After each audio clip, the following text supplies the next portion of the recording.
Hello guys, I'm Elijah and this is a week in my life. Last week was my spring break and I had the opportunity to go to Florida for a science trip with some of my classmates. The trip lasted 5 days and I'll be covering all 5 of those days in this one video.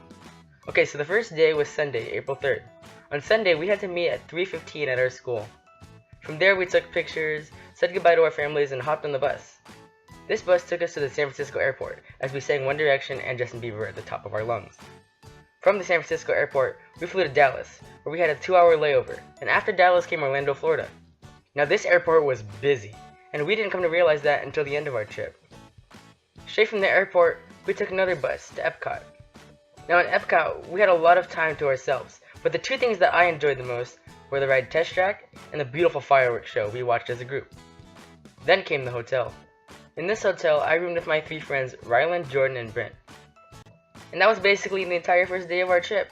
Although it doesn't seem like we did much, it was certainly a long day, with all of the flights and check-ins.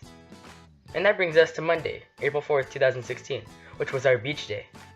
After eating breakfast at the hotel in the morning, we drove off to some river somewhere that I can't recall the name of, and we got to ride in double kayaks in the river, which was lined with oysters and surrounded with birds most of us have never even seen before.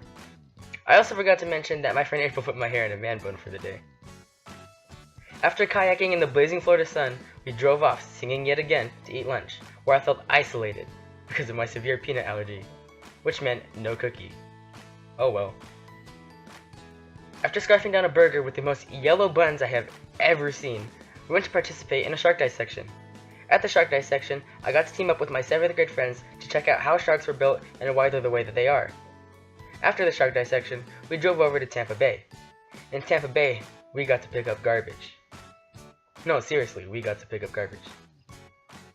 But we also got to snorkel and use nets to catch life in the bay.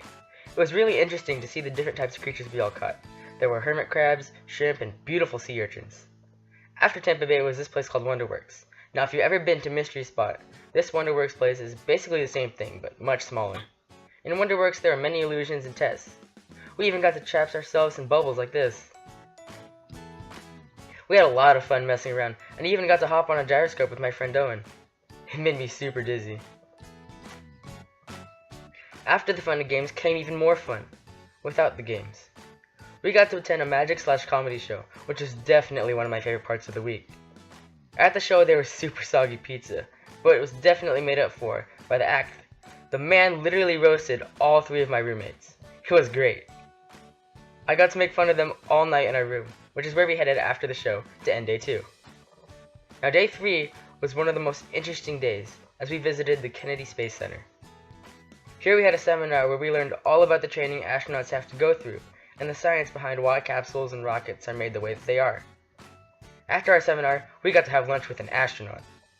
I thought I would be stuffing my face with food the entire time, but I was actually intrigued with what the man had to say. This man was a true inspiration. After that, we were basically free to do anything we wanted. So we got space dots, which were basically Dippin' Dots with a different name, and we went shopping for the first time, where I dragged my friend April with me to make sure I was using my Visa card correctly. There at the Space Center, I bought a nice sweatshirt with the words Occupy Mars on the front and SpaceX on the back. After that, we just sat around for about an hour and waited for our departure to Gatorland. Here in Gatorland, we got to see different types of animals, and we got to learn about how Florida differs from their natural habitats. We also passed by some hilarious signs on the way that I had to take pictures of. After we were taught about different animals in the park, we got to hold a baby alligator ourselves. Here's me holding one, here's my friend Ryland holding one, and here's my friend Owen holding one. From holding the baby alligator, we moved on to another exhibit where we saw 4 of the 12 albino/leucistic alligators in the entire world. From there we got to feed a whole ton of alligators our slimy wieners. Go, Shelby. Throw it in. Throw it in. Throw it on like one's back or like straight at his head. After Gatorland, we headed back to the hotel, wrapping up day 3 of the trip. Day 4 was by far my favorite day of the entire trip because we went to Magic Kingdom. But believe it or not, Magic Kingdom wasn't the most exciting because of the rides and attractions. It was the most exciting because I got to see my own brother there.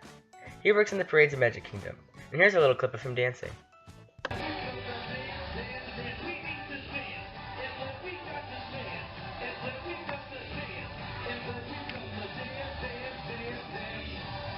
What's up, Magic Kingdom?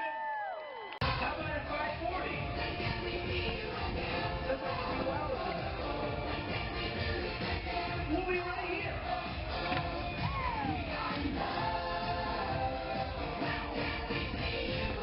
And a big shout out to everybody that got the selfies on the screen. And to everybody who's partying with us, you guys rock. Alright, if you're feeling good like we are, everybody. My friends actually got to see him before I even did. My friend Juan even took a selfie with him. I'm kinda surprised they instantly knew it was him, but at the same time I'm not, since we are related. Before any of that happened though, we had a quick seminar where we rode Space Mountain with the lights on and off. Or we got to ride the Buzz Lightyear ride, where we learned about pneumatic and hydraulic animatronics. After that was the parade, and after the parade was our 6.5 hours of free time. And that's a lot of time. It's actually a little bit too much time. Here we rode rides and did a lot of stuff, but most of the time we walked around looking for places to eat. This was pretty much the entire day, but I will never forget seeing my brother perform in person for the first time. This moves us on to Thursday, which was the last day of our trip. On Thursday we headed off to SeaWorld, where we had a tour around the whole park, and watched our last Shamu show ever. I know, it's sad, but I don't want to get too in-depth on the debate of whether or not orcas should be held for shows, because I have a lot to express on that topic, and I don't feel like expressing all that right now. After the show, we ran around riding rides for about an hour and a half, only to find that our trip was just about over. We departed from SeaWorld, arriving at the Orlando airport. We waited and waited and waited. Okay, yeah, you get the point. But from Orlando, we had a 5-hour flight to Las Vegas, where I was talking to buying matching sweaters with my friends, and where I had cold airport sushi for the first time. From Las Vegas, we had a quick 1-hour flight back to San Francisco, where we rode in a bus one last time, singing our hearts out, and being thankful we were able to go on such a fun trip like this one. I'm Elijah, and I hope you guys enjoyed this video. If you enjoyed, please be sure to hit that like button, and this has been a week in my life.